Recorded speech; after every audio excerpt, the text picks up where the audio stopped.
Yes, sure. So, Joe, a couple of things. Earlier you said it was Gasper Giarrusso. It was actually Victor Giarrusso. Oh, sorry. You know that. Victor Giarrusso. Yes.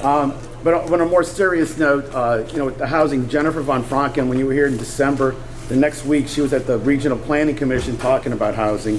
So, I mean, there have been people besides others that because we heard so much about housing, and she's been a very big favorite of housing. So that's maybe I think where it's been when she's been talking publicly.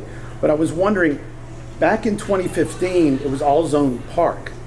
And if we had the restaurants out here when it was zoned park, instead of doing this, because couldn't someone after you leave office change it to being allowed to be housing? And if so, it seems that things can change back and forth. In 2015, I think Susan Guidry, under her term, this became zoned SLM from park. So why not just bring it back to park? Well, I think one is you sort of answered the first part of your question, which is there's something called a non-conforming use within areas. There's places that are zoned residential that have neighborhood bars, neighborhood restaurants.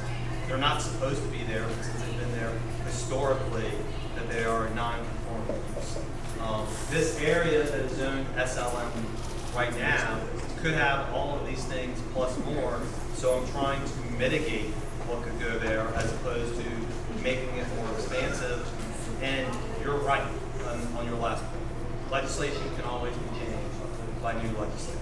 But I think if you start having things that the community agrees on and you have buy-in from everybody and there's a consistent uniform plan, it makes it much harder to unwind, particularly things like that. Yes, sir. Yeah, you got it. Okay. So everything we're talking